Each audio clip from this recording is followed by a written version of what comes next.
तो अब ये भैया बात करते हैं वर्ब क्रिया यानी वर्ब के बारे में, जो कि ये आपको वर्ब का हम 5 गोल्डन रूल बताएंगे। ये आप 5 गोल्डन रूल से समझिए कि वर्ब के किसी भी कॉम्पिटिटिव एग्जाम में जैसा क्वेश्चन आ रहा है वर्ब का, तो आप आसानी से उसे उड़ा सकते हैं। तो वही बात करते हैं पहला रूल कौन सा है। तो पहला कॉन्सेप्ट है, अगर यूज टू के पहले, जी हाँ भैया, अगर यूज टू के पहले कोई वर्ब ना हो, जी हाँ भैया, अगर यूज टू के पहले कोई वर्ब ना हो, सीधे अगर सब्जेक्ट हो, तो इसके बाद यानी यूज टू के बाद हमेशा क्या आता है भैया, वर्ब वन आता है। जी हाँ, अगर यूज टू के पहले कोई वर्ब ना हो, यूज टू के पहले कोई वर्ब ना हो, सीधे अगर सब्जेक्ट दिया हो, तो यूज टू के बाद भैया क्या आता है, हमेशा वर्ब आता है। अब ये बढ़ते आगे भैया नेक्स्ट कॉन्सेप्ट से। तो नेक्स्ट कॉन्सेप्ट क्या कह रहा है, नेक्स्ट कॉन्सेप्ट है भैया, अगर यूज टू के पहले अगर इज या एम या आर या वाज या वेयर या गेट लगे, ठीक है, गेट लगी हो, तो इसके बाद हमेशा वर्ब वन प्लस आईएनजी हो। उसके बाद भैया नेक्स्ट कॉन्सेप्ट क्या कहता है, अगर यूज टू के पहले इज या एम या आर या वाज या वेयर या गेट लगा हो, तो इसके बाद हमेशा क्या आता है भैया, वर्ब वन आता है। वर्ब वन प्लस आईएनजी यानी वर्ब फोर आता है। आईएनजी का मतलब क्या होता है भैया, जेरंड यानी वर्ब फोर आता है। तो आइए भैया बात करते हैं इस दोनों एग्जाम्पल से, इस दोनों कॉन्सेप्ट से एग्जाम्पल के बारे में। तो जैसे आइए पहला कॉन्सेप्ट था क्या, यूज टू के पहले कोई वर्ब ना हो, तो जैसे I use to play cricket in my childhood. तो एक इसके कहने का मतलब क्या है, हम बचपन में भैया क्रिकेट यानी क्रिकेट खेला करते थे। तो ये आई यूज टू प्ले हो जाएगा। जी हाँ भैया, सीधे सब्जेक्ट हो तो इसके बाद हमेशा, जैसे ये आपको सीधे सब्जेक्ट है, वर्ब नहीं है, तो यूज टू के पहले सीधे सब्जेक्ट है, तो यहाँ पर क्या होगा भैया, हमेशा वर्ब वन आता है। ये आपको क्या हो जाएगा भैया, जो कि आपको प्ले है ना, खेलना कूदना है, सब वर्ब होता है, तो यहीं आपको वर्ब वन आएगा। यूज टू के पहले अगर सीधे अगर सब्जेक्ट हो तो हमेशा वर्ब वन आएगा। उसी तरह दूसरा कॉन्सेप्ट क्या है, अगर यूज टू के पहले इज या एम या आर या वाज या वेयर या गेट लगा हो, तो अगर यूज टू के पहले अगर इज या एम या आर या वाज या वेयर या गेट लगा हो, तो हमेशा इसके बाद क्या आता है भैया, हमेशा वर्ब फोर आता है। जैसे एग्जांपल है ही इज यूज टू, तो जैसे यूज टू के पहले हमेशा ये जैसे वर्ब है, ठीक है भैया, यूज टू के पहले इज या एम या आर लगाओ। जी हाँ भैया, तो ये आपको इज लगा है, is use to driving in heavy traffic, तो हमेशा यूज टू के पहले अगर इज या एम या आर लगा हो, तो हमेशा यूज टू के बाद हमेशा क्या आता है भैया, वर्ब फोर आता है, यानी वर्ब फोर यानी जेरंड आता है। तो ड्राइव का ये आपको वर्ब फोर क्या हो जाएगा, driving, drive, drop, drive and driving. तो कैसा लगा भैया इस कॉन्सेप्ट को। अब ये भैया बात करते हैं नेक्स्ट कॉन्सेप्ट वर्ब के बारे में। तो अब बात करते हैं भैया नेक्स्ट कॉन्सेप्ट क्या है भैया, नेक्स्ट कॉन्सेप्ट भैया यदि कुछ मुख्य फ्रेज, जी हाँ भैया, कुछ मुख्य phrase, look forward to, with a view to, ये सब आपको मुख्य मेन फ्रेज है। Addicted to, accustom to, given to, prone to के बाद हमेशा क्या आता है भैया, वर्ब वन यानी वर्ब वन प्लस आईएनजी यानी जेरंड का प्रयोग किया जाता है। जी हाँ भैया, एक कुछ मुख्य फ्रेज है, जो कि आपको रूल नंबर 2 है। लुक फॉरवर्ड टू, ये भी एक फ्रेज है। विथ ए व्यू टू, ये भी एक फ्रेज है। एडिक्टेड टू, ये भी फ्रेज है। एकस्टम टू, ये भी फ्रेज है। गिवन टू, ये भी फ्रेज है। प्रोन टू, ये भी फ्रेज है। ये सब के बाद भी हमेशा वर्ब वन नहीं आता, जबकि इसके साथ साथ हमेशा इसके बाद हमेशा वर्ब फोर यानी जेरंड का प्रयोग किया जाता है। जैसे एग्जाम्पल है, वी आर लुकिंग फॉरवर्ड, तो ये आपको लुकिंग फॉरवर्ड टू क्या है भैया, लुक फॉरवर्ड टू, तो ये आपको लुकिंग फॉरवर्ड टू फ्रेज है। टू मीट या मीटिंग होगा, तो लुक फॉरवर्ड या लुकिंग फॉरवर्ड टू के बाद हमेशा क्या आता है भैया, जेरंड का प्रयोग किया जाता है, वर्ब वन का प्रयोग नहीं किया जाता है, तो मीटिंग यू हो जाएगा। उसी तरह भैया दूसरा एग्जाम्पल है, तो दूसरा एग्जाम्पल क्या करे भैया, जैसे ही वेंट टू दिल्ली, ठीक है भैया, विथ ए व्यू टू, तो विथ ए व्यू टू यहाँ तक ये आपको फ्रेज हो गया। तो विथ ए जैसे ही अगर ऐसा मेन अगर फ्रेज है, तो हमेशा इसके बाद भैया क्या आता है, हमेशा वर्ब फोर आता है। तो टू फाइंड या फाइंडिंग होगा, तो ये आपको एसएससी सीजीएल में आया हुआ है कॉन्सेप्ट। तो विथ ए व्यू टू के बाद हमेशा क्या आता है भैया, वर्ब फोर आता है। तो फाइंड या फाइंडिंग होगा तो फाइंडिंग हो जाएगा।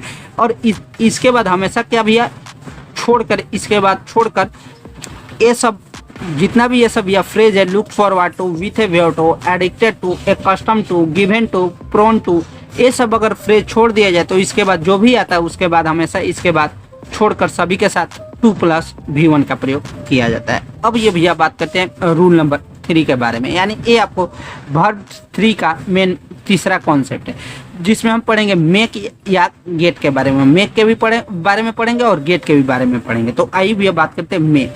तो मेक का प्रयोग क्या किया जाता है, कहाँ किया जाता है, तो मेक के बाद हमेशा क्या होता है भैया, वर्ब वन +2 का प्रयोग किया जाता है। जी हाँ भैया, मेक के बाद हमेशा क्या भैया, मेक के बाद हमेशा वर्ब वन, मेक के बाद हमेशा वर्ब वन या टू के बिना आता है। जी हाँ भैया, मेक के बाद हमेशा वर्ब वन के बिना आता है, मेक के बाद हमेशा वर्ब वन के बिना आता है। जी हाँ भैया, मेक का कॉन्सेप्ट क्या कहता है, मेक हमेशा वर्ब वन के बिना आता है। जैसे एग्जांपल है सी मेड मी क्राई, सी मेड मी क्राई, तो ये आपको वर्ब वन के बिना आता है। तो आई जैसे वर्ब वन हो गया, आई के साथ मी, तो ये आपको मी हो जाएगा। जी हाँ भैया, सी मेड मी क्राई आंसर हो जाएगा। उसी तरह भैया एक है कॉन्सेप्ट गेट का, तो गेट का क्या कहते हैं, तो गेट के बाद भैया गेट का कॉन्सेप्ट यही है, गेट के बाद हमेशा 2+V1 आता है। जी हाँ भैया, गेट के बाद हमेशा 2+V1 आता है, जबकि मेक के बाद भैया मेक हमेशा 2-1 यानी वर्ब 1 + 2 के बिना आता है। जी हाँ भैया, मेक जो कि वर्ड है ना,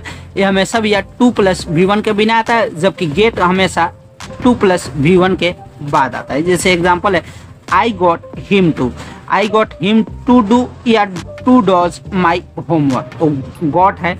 जी हाँ भैया, गेट का ये आपको सेकेंड रूप है, गेट गॉट एन, तो ये आपको हो जाएगा गॉट यानी V2, तो गेट के बाद हमेशा 2+V1 आता है। तो जैसे आई गॉट हिम टू और डू या डॉज होगा, तो ये आपको हो जाएगा भैया 2, और 2 के बाद हमेशा क्या आता है भैया, V1 आता है, डू। तो डू का V1 हो गया डू, V2 हो गया डिड, V3 हो गया डीड, V4 हो गया भैया डूइंग, और V5 हो गया क्या, डॉज। अब ये भैया बात करते हैं रूल नंबर 4 वर्ब का जो कि रूल नंबर 4 है, ये भी कॉन्सेप्ट काफी ज्यादा इंपॉर्टेंट है। इसमें पढ़ेंगे भैया लेस्ट के बारे में और उद रेडर के बारे में।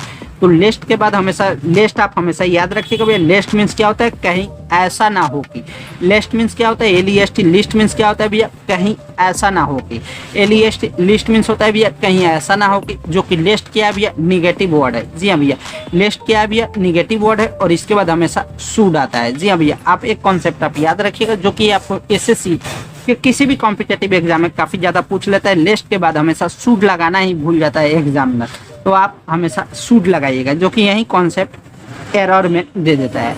तो लिस्ट मीन्स होता है क्या, कहीं ऐसा ना हो कि, लिस्ट एक निगेटिव वर्ड है, और लिस्ट के बाद हमेशा क्या, शुड आता है। तो आइए बात करते हैं, जैसे एग्जांपल है run fast lest you should या will not miss this train. तो सबसे पहले आपको बता दें भैया, लिस्ट के बाद हमेशा शुड आता है, तो यहाँ पे एक एरर ये हो गया, लिस्ट के बाद हमेशा यू शुड होगा या विल नॉट होगा, तो शुड होगा भैया, एक एरर ये हो गया, और बोल रहा है will not miss the train, ये आपको, और हमेशा आप याद रखिएगा एक एरर ये भी दे देगा। तो लिस्ट हमेशा निगेटिव वर्ड है, और निगेटिव वर्ड के बाद कभी भी लिस्ट के बाद पॉजिटिव वर्ड नहीं आएगा, लिस्ट हमेशा क्या होता है भैया, निगेटिव वर्ड होता है।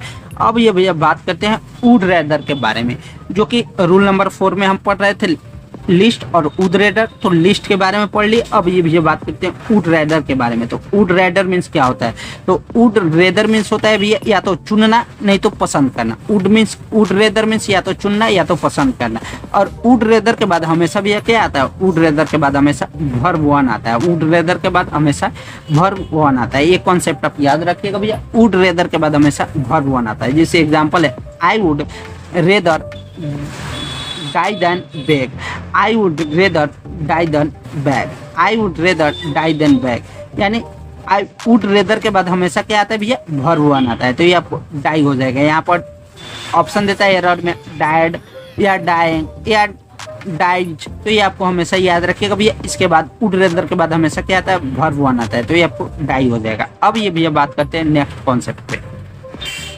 अब ये भैया बात करते हैं रूल नंबर 5, जो कि वर्ब का है। ये भी कॉन्सेप्ट काफी ज्यादा इंपॉर्टेंट है। 2+V1 जो हमेशा आप याद रखिएगा भैया, ये कॉन्सेप्ट 2+V1 के ठीक बीच में कभी भी कोई एडवर्ब नहीं आता। जी हाँ भैया, 2+ जो ये आपको कॉन्सेप्ट आप लगाइएगा भैया, 2+V1 इसके बीच में कभी भी कोई एडवर्ब नहीं आएगा। एडवर्ब को हमेशा कहाँ रखना है, तो 2+V1 के बाद ही एडवर्ब आता है। तो आप कॉन्सेप्ट याद रखिएगा भैया, 2+V1 के ठीक बीच में कभी भी कोई एडवर्ब नहीं आता। एडवर्ब को अगर हमको लगाना ही है तो 2+V1 के बाद एडवर्ब आएगा। जैसे आइए एग्जाम्पल क्या है, जैसे एग्जाम्पल है यू नीड टू केयरफुली, ठीक है भैया, तो you need to carefully read the instructions, you need to carefully read the instructions, एक एग्जाम्पल ये है या एक एग्जाम्पल ये है, you need to read the instructions carefully. तो सबसे पहले आपको बता दे भैया कि 2+V1 के बाद 2+V1 के ठीक बीच में भी है, ये जैसे 2 हो गया और ये आपको रीड हो गया V1, तो टू प्लस V1 के बीच में, ठीक, जो कि आपको केयरफुली आपको एडवर्ब को पहचानने का नियम जिसके अंत में इल वाई लगा हो, ठीक है भैया।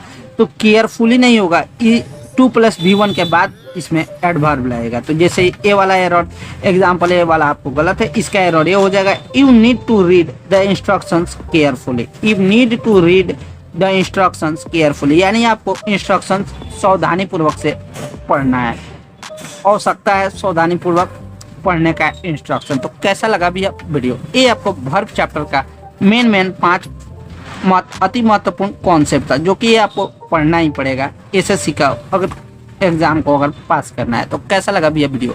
अगर वीडियो अच्छा लगे तो वीडियो को लाइक, चैनल पर नए आए तो सब्सक्राइब, और हो सके तो भैया वीडियो को शेयर भी करना ना भूलें। ठीक है भैया, बाय बाय।